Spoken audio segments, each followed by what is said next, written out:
Hey, this is Chuck, and you are listening to Fans with Bands, the podcast where we talk to the fans and the bands they dig about life, music, and whatever the hell else we want to talk about. Today on Fans with Bands, we're talking to the Dirk Kroll Band. Check it out. Hey, this is Chuck with Fans with Bands, and I am talking to Dirk and Marcie from the Dirk Kroll Band. How you guys doing? Doing great. Doing great. Yeah. Excellent, excellent. I caught you guys earlier this year at Dave Roof's Funky Rivertown in Ypsi, and I just loved the music. I thought it was fantastic. I love the depth of your songs, the songwriting, and especially with the full ensemble, because you had horns, you had keyboards, guitar, bass. It was great, and I really loved the kind of. I just want to say it's like storytelling music that I think of like from bands like Bruce Springsteen and Bob Seger, Tom Petty. It just had that native kind of storytelling. And so after seeing you guys, I was like, I got to get you on the show, and finally I've done it. So thank you guys so much for being on Fans with Bands. Thanks for having us. So I do want to talk about the new album, Your Flight, but before we get into that, I kind of want to understand, like, how did the Dirk Kroll Band begin? How did it form? Oh boy, I don't know how far back in time I'm going to date myself. Probably modern days. It was 2015. We were living in Troy, and a couple of musicians we saw around town. I was playing with Skid Marks and Meredith Lord. Okay. At the time, and I don't even know how I would describe it. I was not writing to the band, but I really had worked out with another band that I didn't think was up to snuff in that, and I got an offer from a couple of guitar players, Mark Schwartz and Jeff Adams, and Mark Schneider. I'm sorry. That's okay. And we got together and worked on some of my songs. We decided it was a go. We had fun. It was very exciting. And I got the first semblance of what was to be. And boy, to make a long story short, which is not like me. Long-winded Dirk. Yeah. Feel free to expound as much as you want. Later, and 5 or 6 incarnations in that were our 10-song album. Our fourth release since 2015 was about 3 months ago. And it's employed, and I've had tremendous help from a bunch of very talented people. And as happens with bands in that, the more talented your membership gets, the more involved they are with other projects. Yeah. And those bands would eventually spend their time, and I would move on to other forms of music I was doing. If you listen to my albums and that, it's very different from the more garage type rock to acoustic stuff. I got back to the more horns and rock and roll and what I was early into lately, this last release. And it's just where I'm at the time, and the people I'm so flattered down to my socks, the people, the incredible band people that come around and play and want to put their fingerprint on my ideas. But you've written songs for a long time. You actually had quite a bit of the songs that are on our latest. Oh, I knew we were going to go there. Yeah, back in 1955. In the 90s, and you played a lot of the Hamtramck, Lilies, and but you were in bands that you were still performing your own original songs. You did the lyrics and the music on everything lately that is available. We had a really bad signing with a label in the early 90s, A&M Records, and it's a different story. It's a different story. I don't know from but I was always into I'm a prolific reader, and my politics get into my music no matter what. And I write a lot of storied songs, what you said you heard what I do.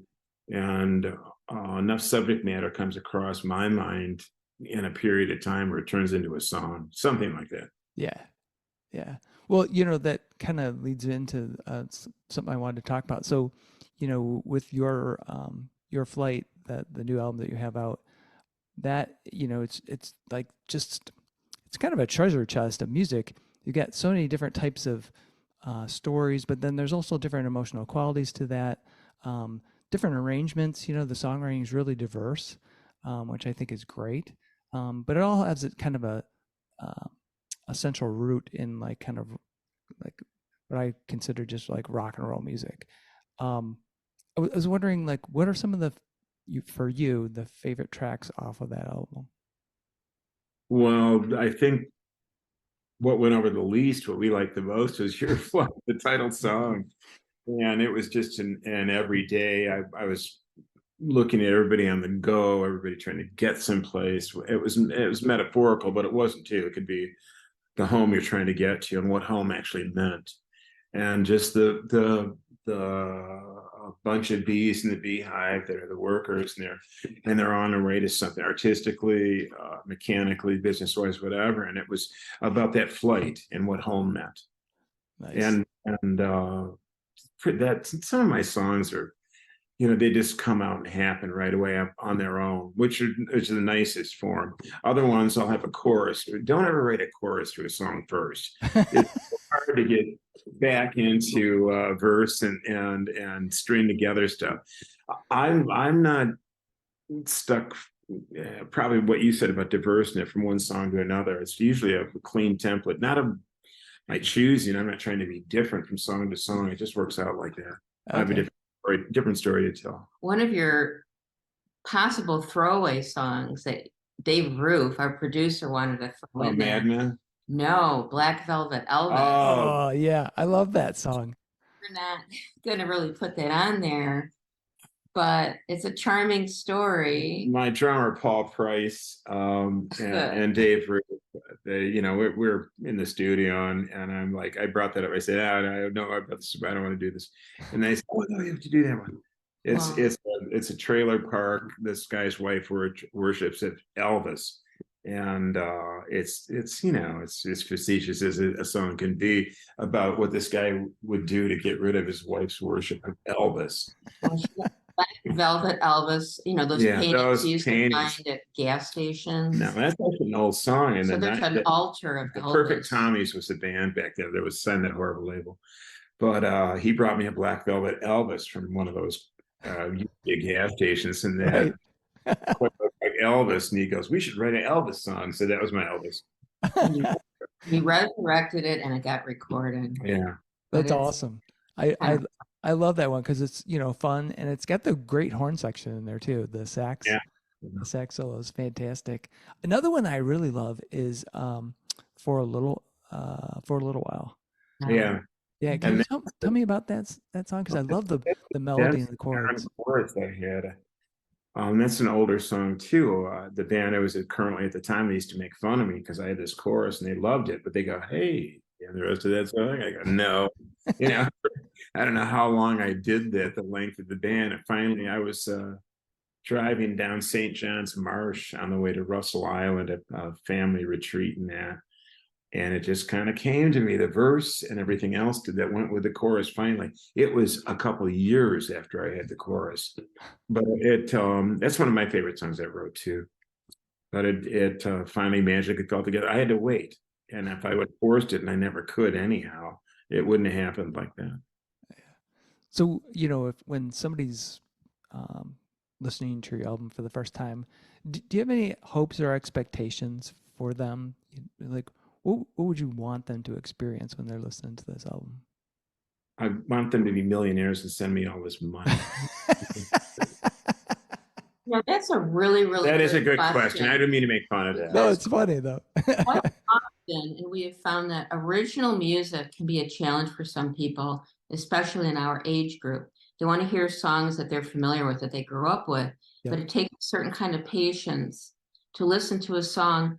And most people will say it takes the second or third listen for them to really take it in and hear the words. Marcie had the best line I ever heard. Everybody's favorite songs started out as originals. As an original, but there. I don't think there's the keener list or whatever the go around that gives you a repetition of playing. Happens nowadays. You're going to catch a song briefly. America's Mind, everybody's attention span too is pretty brief. So it's even more unlikely that you're going to be hearing a song several times in proximity, where you're going to actually take it in and weigh it some way. I've had people that I go, did you listen to the whatever? And no. And years later they go, oh, that song's a great. I said, well, you finally listen to it, you know. And I'm guilty of that perceived too. value. Yeah, it's perceived value. Yes. And our age group too, and I hate to keep on doing this, is a comfort food. Yeah. My stuff, it's kind of blues, some jazzy, some country, British. Multi-genre, I would say. I mean, early Dawn. Yeah. I mean, Jeff Milo picked that as his favorite of the, different DJs have picked pretty much Early Dawn regularly. Which is not a song we would have picked off the album. No. I'm flattered regardless. Yeah. I really like that song too. It's not one we would have picked to be the main song people liked. But that's been a blind taste test from different sort of DJs. Nice. So you don't know what to expect, and it's always different than what you thought it might be. Yeah. So you were, Dirk, you were talking a little bit earlier about like that, kind of the inspirations in the songwriting. What does inspire you as far as writing? Is it things that you're reading? Is it the events of the day? Is it, the weather today? Is it just how you're feeling? It's no, I don't mean to be ambiguous and escape your question. There's a lot of different things that'll hold a moment for me. And when I get to that moment, I hate to quote Keith Richards, but he said, "It's all going by. It's just what you can grab." But it's something that stops you in time for something you related, and it's a ditty. I have a melody or a guitar riff in mind in that, and all of a sudden I stand by my lyrics. I don't have any Moon Spoon June lyrics. And I don't think about it too much. I know people that go, God, those are great lyrics. I go, and does he think about them? No, I don't think about them too much. The best lyrics come to me. And I can always tell when I'm doing a song if I have to make something work. Yeah. Remember the words, make something work. Those never do. I mean, it's stuff I read, it's politics, it's today. I don't write many first person songs. I guess one I had was about our older daughter, and it's called Song for Rochelle, and it was close to my heart. Addiction, everybody's addiction, but what she's been through, a lifetime of pain, and it just was probably the most, like I said, close to my heart. I could write a song. Yeah. And then I in the same moment, some of the stuff we're doing now, the old song I Can Give You Love, is the politics of love and money. And I'll leave it at that. You'd have to hear. Angry Girl too was a couple of people listening, they really liked. They said, well, who's angry? And I said, well, it's Marcie, but it's not. It's a spoof. Late at night, because she has to talk to, she has triage and she's a nurse, and late at night at 11 o'clock, I'm ready to go to sleep now, dear. And she's got a litany of well, I deal with a lot of people throughout the day, and I'm not able to think my own thoughts. And by the time we get through the day and I have a moment of silence. She's such an angry girl. I'm not angry. But she's not angry. I just have she's more on a bully pulpit, she's got a bully pulpit? Yeah. Oh. Teddy Roosevelt, bully pulpit. Yeah. Oh. Well, just kind of like getting the trauma of the day out of yourself, right? Yeah, out of her system. Yeah. And that was a moment in time too. I remember the first time she heard it, and when I was doing the choruses for a vocal test up on stage, and then she stopped in mid conversation and looked at me like, what? Then there's I Only Fall in Love. You'd never written a country type song before, but I was an adjuster for farmers insurance, and I was in Memphis, Michigan. So I thought, I'll write a country song. It was this story I read about this poor guy that was crushed to the ground, and he's just coming back out again. He's just trying to live life again, maybe meet somebody. Yeah, but only problem is every time he goes out, he falls in love. That's awkward and good, and that's what that song's about. The middle eight is, I'd be okay if I never fell for you, but I'm all screwed up. He just keeps setting himself up. Yeah, late at night, lied in my face. I tell myself, hold on, I lie to myself. I tell myself I won't love no one else. Don't ever take no chances. You'll never win, and you'll only fall in love. Yeah, that's another great song that I loved on that album as well. I when you were talking, I was thinking about like when you were talking about putting together the songs. Are you ever like, what is the catalyst for that song? Is it, are you working from the music first and then putting lyrics to it, or do you have a lyrical idea and you go, oh, I need to think, or I want to think of some music that goes with this lyrical idea? That's a real tough one, and I have trouble answering that. Because it's pretty spontaneous. I'm going someplace right away. Mm-hmm. I horns and everything, and what I get this peripheral, almost like channeling in that of what's going on in the song, what I want about it, the character of it, I guess I would say. Okay. And sometimes I'll because I'm a bass player originally and singer, and I fronted a band doing guitar. I write some on piano, not much, but I would say it's kind of a when I say ditty, there's a riff, right, and I'm working on that. And sometimes more less of the time, I've got some lyrics going on, trying to do music to it, and that's tougher for me because I think the music directs me a lot more than the lyrics do sometimes, although my lyrics are the main thing about the song. It's kind of a dichotomy. Yeah, I would think, I mean, from the few songs that I've, worked on myself, it always felt like it was the music, and I was kind of curious what was the driving factor. It always seemed like the music was the catalyst, and it gave you some kind of emotional feel, like a particular riff, and then you go, oh, yeah. Yeah, okay, want to know what? That's probably more honest. So you're a writer too. I used to. I don't write as much as I mean, I write a lot, but not music anymore. I so I used to play guitar in a heavy metal band like back in Oh my gosh. early 90s. And did that for like 6 years, and we recorded a couple albums and did that stuff, but I got kind of burned out from it, and so I still play, but not as much. You don't impress me right now as that person. That's like, really cool. But I guess to be more honest and back to the let me be redundant for the last time. It's kind of a ditty thing, and when I had the country song in mind, I definitely was playing what I thought would be country chords or whatever, and that song just came to me almost instantaneously. Other stuff's a long ways away, and I keep it in my memory banks or something.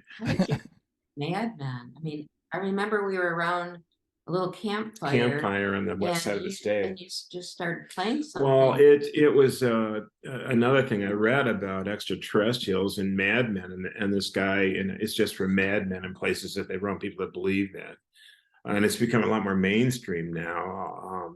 The second verse in it it's just as dark as ever, it never ends. When they'll come and visit again, all your relatives are on their way. It's so relative where we all stay. Pretty abracadabra lyrics, but it's because I do have a fascination. It drives her crazy sometimes. I do have fascination. I think a lot of stuff's going to come to pass in our lifetime that's going to indicate a lot more of what we knew that hasn't come out yet. Cool. I love it. Love it. So how did you guys get into music? When did you start like playing instruments? And I was 14 years old on an exquisite Martin ukulele. Awesome. Literally played it to death. So what inspired you? What made you want to play music?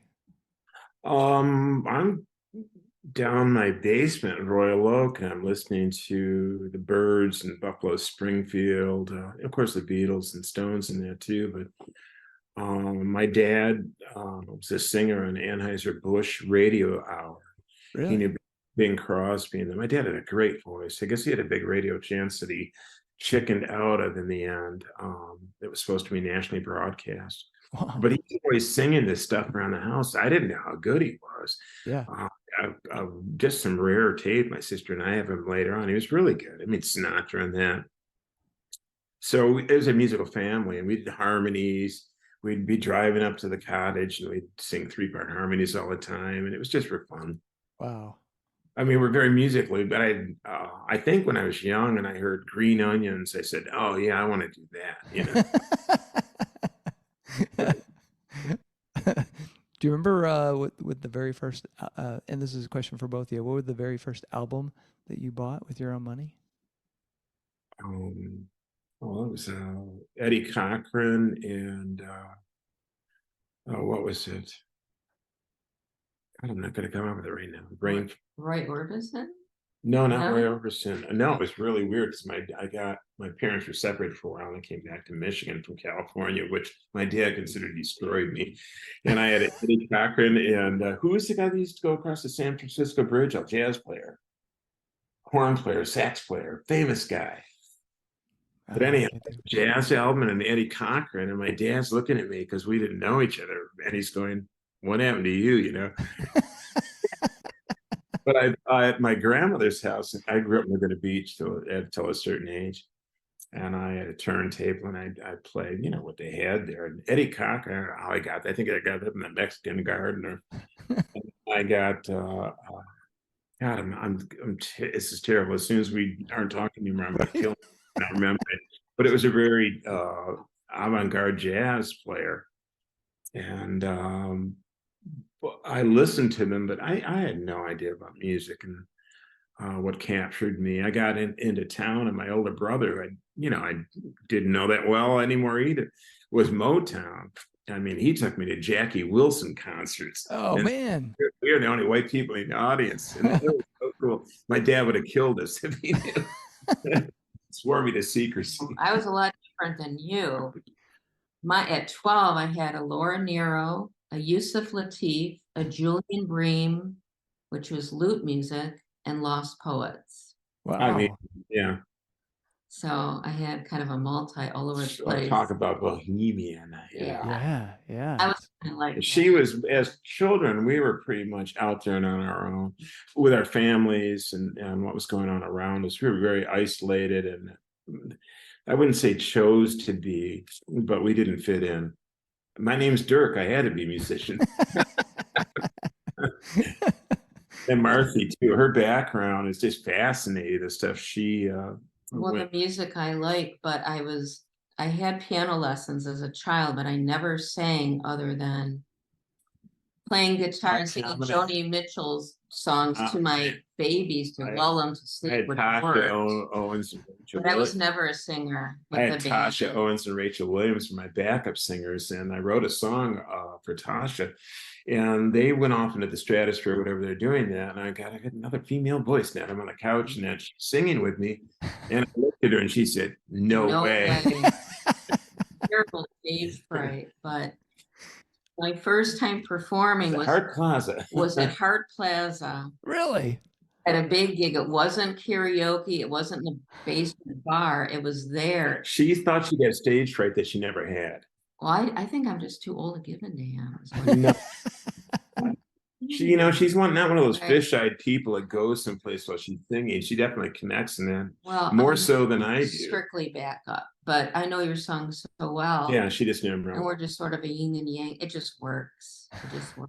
She had a good stage presence. It's a good something. Yeah. Whatever. But awesome. One of my fantasies of sorts would be, you've got so many diverse songs. I wish that there were other bands and musicians that would consider doing your songs. Oh, she told me about this lately. Yeah. I like, for a little while I could see Jennifer Westwood and Dylan Duckfire. Yeah. Oh yeah. Swing would be fun if Ben Sharkey did that. He's like just a Sinatra type stuff. And Tasha Owens, already did that one song. Yeah, this record play, yeah. When you wrote the song for, piano and cello. I didn't even plan it. I wrote the cello and the piano and everything, but I never played it. She performed it. But well, what about our friends, Ladyship? They would be Your Flight. Your Flight, yeah. That. Oh my God, they're amazing. Yeah. Yeah. But if we want to exchange, we'd like to play some of their stuff and their choices and be in a mix where you could have other bands that you pick to do your stuff, or they have their choice of my stuff, and just exchange like that would be a lot of fun. That would be really cool. You know how, because yeah, you know, because they have that. I mean, it's sort of a play on this where they have that Detroit by Detroit. You know that. Yes. You know? Love that. Yes. But have it be more contemporary, where you know Band X isn't necessarily you know Jack White or the White Stripes or whatever. It's I don't think we want to take them too much out of their normal, but but they can make their own. Right. Yeah, something. Yeah, because obviously you guys aren't going to do death metal or something like that, you know. So, although we can go through what? Well, yeah. Well, although I was talking to and I saw, because I don't know if you know Halloween from Detroit, the heavy metal band. Anyway, I was talking. Oh, that's who I got a message from lately. That's who they are. Halloween. I don't know. Okay. Well, anyway, Brian, he's the lead singer. I saw him doing an acoustic set at a museum, actually, and he took some songs that would typically be really heavy, but he stripped them down and made them acoustic songs, and it was a completely different song. Okay, and it worked. Yeah, it was amazing. That is really cool. You know, WDET, when they've had, DET and, you know, Wayne State's. Oh, yep. They've had folks come in and do their acoustic versions of some of their songs. And waste. Yeah. Well, that would be interesting, but that's a cool concept to see that sort of. And I like it turned upside down like that, where you took a heavy metal person and acoustic it, and it worked. You know. Yeah. It's what people might not have heard otherwise. Right. Well, what song Johnny Cash did? That whole tribute album. Was it Nirvana or what?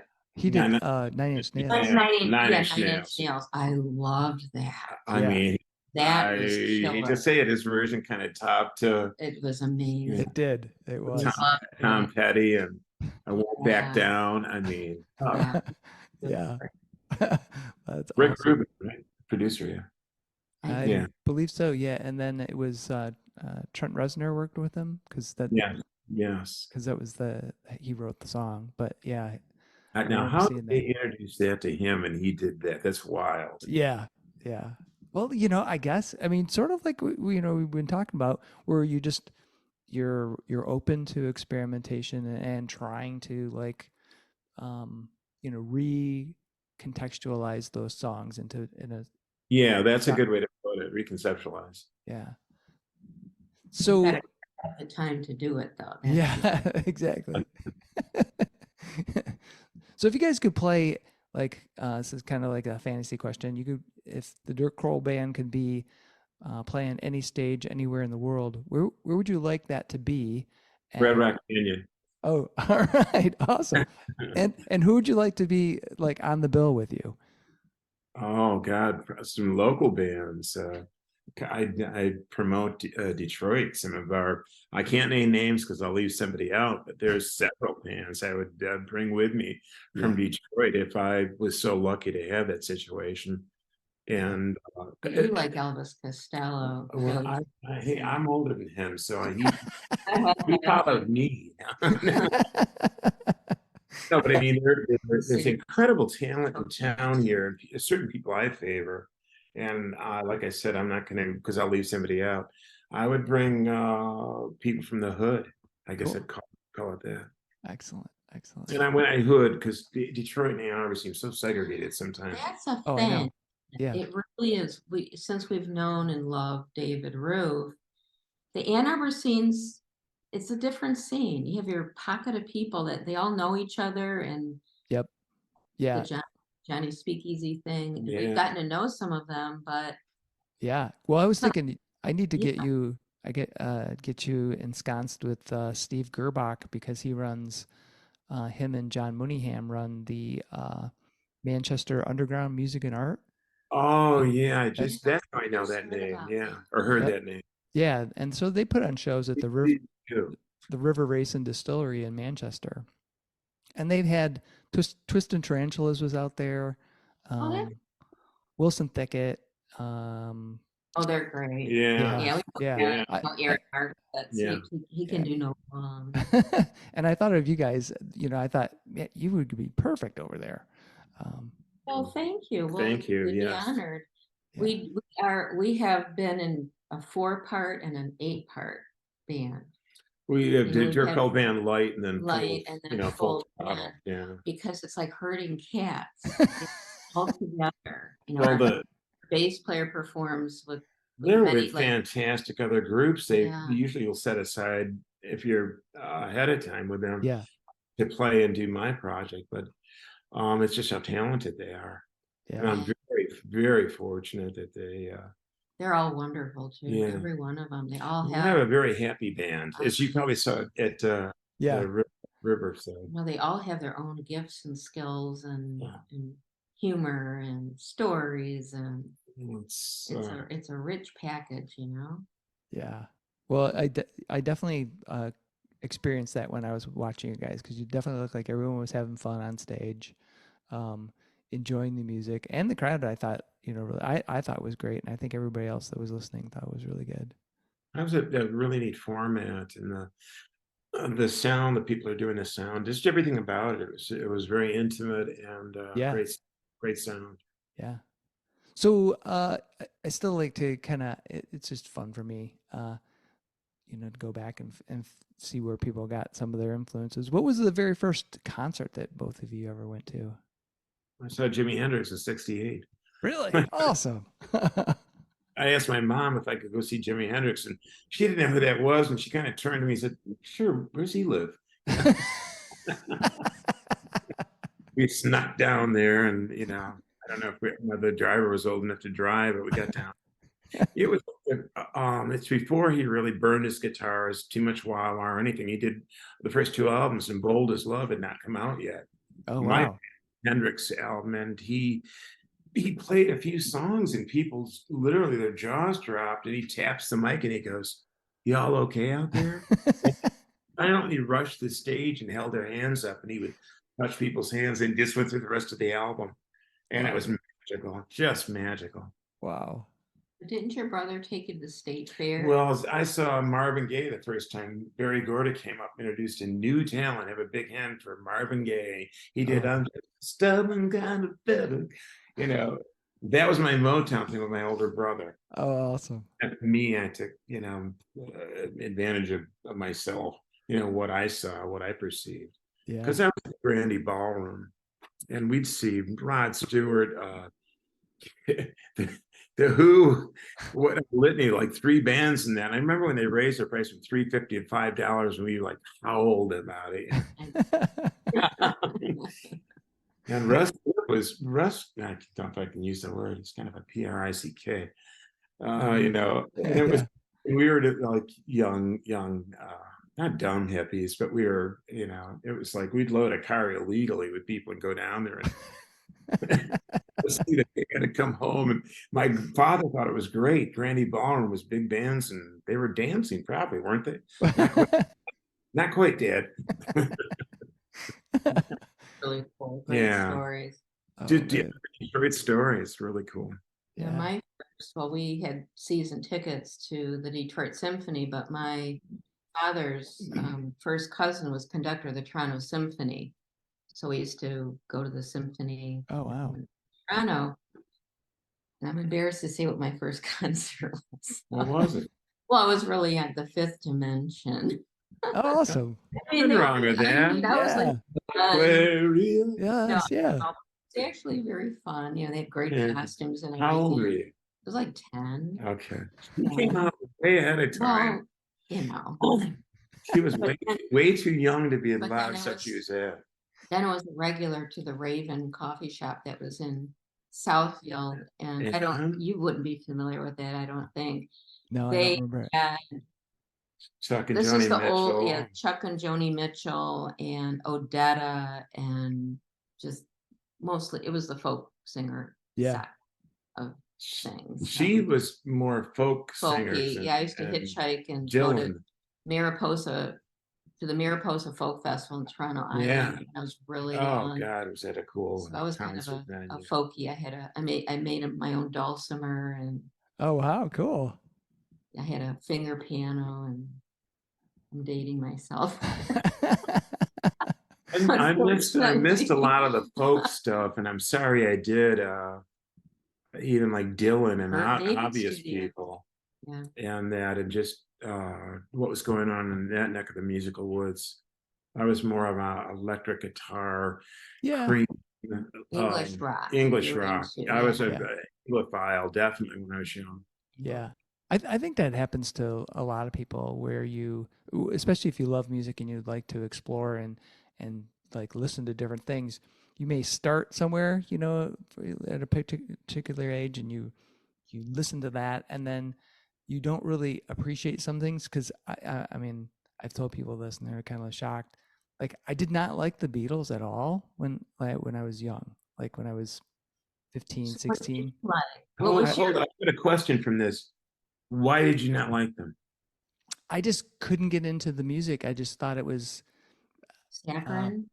yeah, and a lot of it, and I was also exposed to the really early stuff, you know. So she loves me, yeah, yeah, and Okay, I didn't Right. care for it. And then I really didn't know about, and I knew, you know, a couple tunes like, you know, Sergeant Pepper, um, but not really in depth into like Revolver and some of those songs that are on that album. And when you get into, you know, into Sergeant Pepper even, or, you know, Let It Be, or any of those other albums later in their calendar or catalog.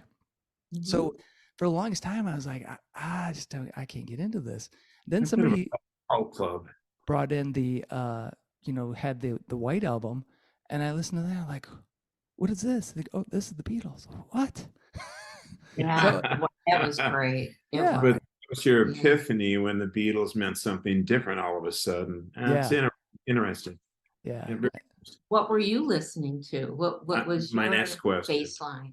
Oh, where did I start? What would you go to? Uh, well, let's see. So my parents, so my mom obviously played guitar. Um, she was into um, kind of like older. Well, she used to teach guitar actually too, and she um, taught at a record store, and she worked at a record store on the east side of Detroit. And so she was very much into Hawaiian music and steel guitar, you know, pedal steel. Wow, God, it's fantastic. that And is cool. so we listened to a lot of that. My dad was from Virginia originally, so we listened to a lot of Johnny Cash and Merle Haggard, and It's a then great mix. It That's sure a great is. mix. yeah, and then my mom liked Ray Price. I don't know if you know Ray Price. Yeah, Sure, yeah, sure, yeah. sure. And Patsy Cline and that stuff. So that's, you know, that's what I listened to as a kid. And then Great roots. when I started listening to music, I got into Elton John, and that was my first album I bought, Goodbye Yellow Brick Road. Yes. And Cool. then from there, I got into, then in sixth grade, we had this great social studies teacher who would let us bring in albums on Friday. And this is 1976, I think 75, 76. And it was when Kiss Alive came out. So I heard that, and that kind of spawned the whole like heavy metal thing and everything else after that. It is cool. I was huge into Kiss. I had like, I didn't for the life of me understand that. It was like, well, Theater. it was theater to the extreme. It yeah. was, you know, what star did you put your eye on? Yeah. I was like, I'm good. This has nothing to do with music for me. Yeah. Later on, there was a whole, that's another Americana story, how we redo ourselves over and over again.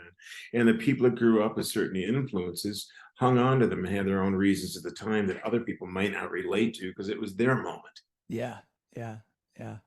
So do you find that you're, I know you mentioned like that's, you know, some folks, and this is true across, it doesn't matter how old you are. There are certain people I feel that get stuck. I hate the word used stuck, but they either heard certain music when they were a kid and they stick with that and they don't want to change. So when you talked about like people want to hear covers as opposed to original music because they're familiar with, they're comfortable with it. But then there's other people that are like open and willing to experiment and willing to try original music. I'm assuming that's how you guys feel, but you know, is that how you feel? And do you feel like that's true across the board, that people kind of get stuck in their thing. And it's kind of an oasis in a desert situation. Sometimes people, friends of yours, in that they really aren't going to explore anything too different, or they've got an opinion right away about something you're writing that doesn't sound like something they might listen to. So they're not going to listen to it. The attention span, and music especially, you download everything to free, like 10 seconds note, 10 seconds, oh, maybe this one. Yeah. And it's all going by so quickly. It's hard to give something a chance. And I'm by the way, I'm guilty of that too. I've got how much time. I've missed some great stuff that I caught up with later on. I went, oh my gosh, I heard that and I didn't realize how wonderful it was. Yeah. But at the time, what's going on in life, how it's blowing by, and that it's just the time you have and don't have, and people don't have time anymore. But you're open to original music. music. Yeah, am I? And yeah. So there's different landscapes. As soon as I hear original, it's got my attention. So there's different towns and there's different places that are more willing to hear. So we're going to play 2 very different venues in the next 2. Oh, that's right. Bolero, which is a bowling alley, listening room. And then this Friday, and after that, Trinity House. Oh, now I've heard good things about Trinity House. Yeah, I've not been there yet. Iconic place. It's no alcohol. It's mostly acoustic oriented, and then it's a real study in my storytelling, songs, the vocals, There's no TVs on the wall. No. So there's no alcohol. So strictly a listening room as opposed to Bolero. But people to listen to what a song is. It's very dedicated. Right. Yeah. So like the difference between probably going to the Blind Pig or going to the Ark. Yeah. Yeah. That's 2 different reasons. Exactly. Although I know I've been to both and wanted to listen to the music, but yeah, I'm always a little taken back when folks, I mean, I get it. You're out there to have fun, and the music's in the background, right? You're at the bar, the music's in the background. And I'm always shocked when people to me, it seems like this is the show. Like, you're here for the band. And it's like, why are you standing over by the bar chanting with so-and-so? And I don't know.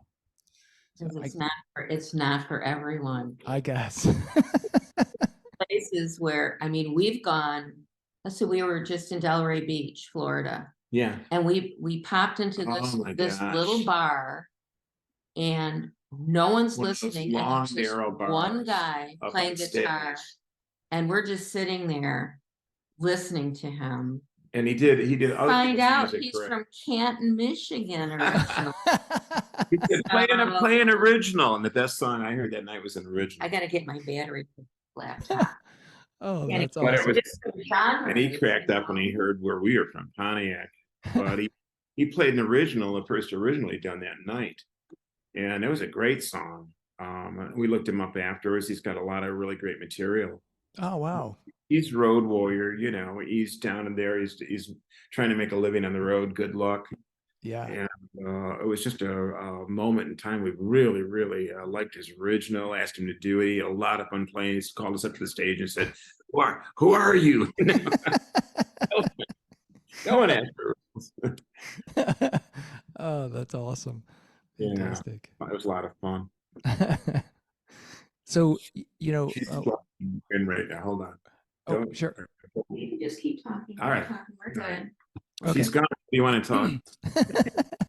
Well, I was curious, when you do have time to listen to music, what's the preferred method for you? Do you prefer old school vinyl stuff, or is it more just headset and listen to? It goes all over the place, and headset too. If I had to give you, I like a lot of Canadian music lately. Stuff I hear. So we listen in the car. Yeah. Pretty much. Yeah, and WD. And their production goes from more reverb than I could ever tolerate, and that sounds good. Yeah. To very minimalist stuff, but they're kind of in a certain era of their own right now, and the songwriting, the young talent is just incredible. I mean, it's more innovative. And they will proverbial. I heard 2 notes. I can guess the whole song. Yeah. They're all over the place and very, very creative. I tend to go. And what's the station I listen to? Well, we really like this Canadian station. Yeah. And you won't hear anything here of their work, really. It's Canadian. It's 89.9. 89.9. I guess think that's it's Canadian, and you just hear different. Hope you didn't get it wrong. From indigenous music to Yeah. everything. Wow. It's a great station. But it's classical during the day, and then the evening it just goes someplace else. Our radio doesn't go anyplace else ever anymore in America, it seems like. No. Even when they're trying to. And this stuff is really different and really inclusive and all over the place. That's awesome. Yeah. Very cool. Awesome. So besides those 2 shows you got coming up, anything coming up, because this podcast will come out in a couple weeks. So we're at local place, Caju Cafe. We're Trinity House on January 20th. We're Caju Cafe in April. We are Crystal Cafe in Ann Arbor. Crystal Cafe. Oh, cool. In GW Stanton, a great venue. Oh, that's June. Yeah, we changed it to June. Then when we're playing at the Gazebo in Ferndale. Oh, that's right. Is that July? I don't remember.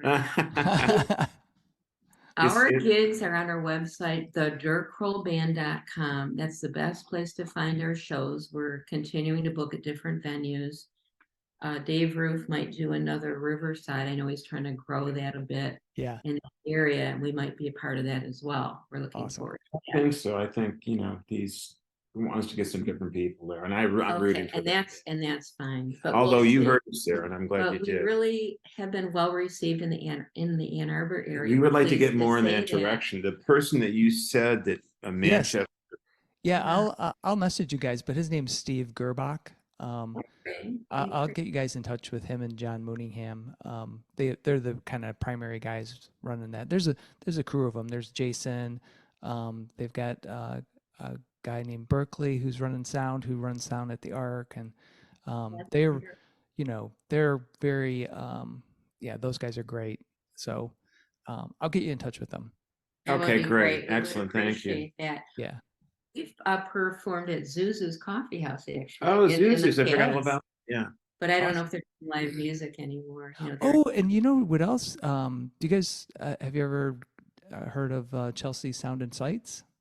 No. I just heard of that recently. Yeah, I know so I'll send you that contact info as well, because they're looking to book bands for this coming summer. And you guys would be great. Conversation about Zuzu's, and somebody mentioned them. Yeah, for sure. That would be a great venue. They've got multiple stages set up, every Thursday, and then they have I think I'm not sure what they're doing with they have at the end of July, they have like a 2-day tent festival, but every Thursday through the summer they're doing. Now that's become a hot night, Thursdays. Yeah. A lot of venues. Cool. It's really nice. Neat. Yeah. Ann Arbor does it too. They close down Main Street and do music. I think Dexter does it, but the one in Chelsea is fantastic. Like, I think 10 stages. Wow, wonderful. big time, big doings. Yeah. So, I think you guys would be great over there too. Well, you'd be great anywhere, really. Hey, great. Thank you for sharing that. Thanks. Appreciate it. Well, the whole thing about Thursdays is that other musicians might have a better opportunity of seeing other musicians because they may not be gigging on the weekends. That's right. Thursday, sometimes you'll get some musicians. Yeah, I'm glad you happened to see us at the Riverfest. It was an interview, and you have to describe more than we can. I guess I put it like that. Yeah. Well, I want to thank you both so much for being on Fans with Bands. Thanks so much for having us. Yeah, I've got one last question for you. Actually, 2 questions, since it's sort of the holiday season. So, first one is, pineapple or no pineapple on pizza? No. Yes. No. Wrong. It's adulterated the pizza completely, and if people don't like it, a lot of people don't. I like pineapple on pizza. Pina colada. I come from California. I'm sorry. an avocado tree in our backyard. Look at this trouble you. That's right. Great question. How about you? I am with Marcie in that pineapple should just stay. It's a fruit, should be on its own thing, and pizza should not. Because I'm not really a sweet and savory person. And that's what that is, right? So if you have pineapple, it's sweet and savory, and I'm like, I like savory and I like sweet, but they need to be on their own separate plates, See, like I don't eat ham. I never eat ham, but I had ham and pineapple pizza, and I really like it. Well, there you go. All right. Yeah. And the other question I have for you, since it's the holiday season, we just had Christmas, and do you consider Die Hard, is it a Christmas movie or not? So much about that. I've seen it. They're saying Die Hard. People watch Die Hard during Christmas break, but it's not a Christmas movie. Wow, it happens. But it's what you watch. It's a thing. I've stabbed somebody in the eye with an icicle or something. Yeah, not really. So I'm taking that as a no. Die Hard is not a Christmas movie. No. It's not. No. All right. Awesome. Those are a great question.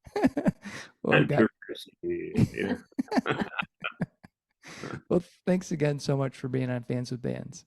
Oh, it's great talking with you. Now we'll see you sometime in person. I can't wait. Great. Sounds good. Have a good night. Thank you. Sure. Bye. Many thanks to Dirk and Marcie for joining me on this episode of Fans with Bands. I thoroughly enjoyed talking with them about the Dirk Kroll Band and the fantastic music that they make. Dirk and Marcie are super people, and it was a treat to hear the stories behind the music, as well as learn about their pathways into the music world.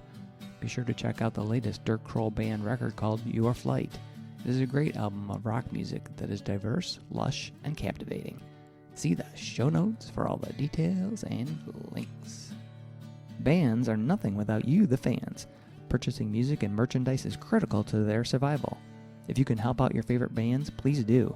If you're in Michigan, consider following the Playing in Detroit Area Tonight and SE for Southeast Michigan Music Facebook pages. They are fantastic places for fans and bands to support each other and share our combined love of music. Thank you all so much for listening. Be sure to hit subscribe on your favorite podcast service to get each and every episode of Fans with Bands. Spread the word by rating the show, telling your friends, telling your neighbors, telling your family, telling your priest, tell everyone, and leave a comment. We want to hear what you think. You can keep in touch by following us on social media. This is a Life in Michigan production. Until next time, be well and kick out the jam.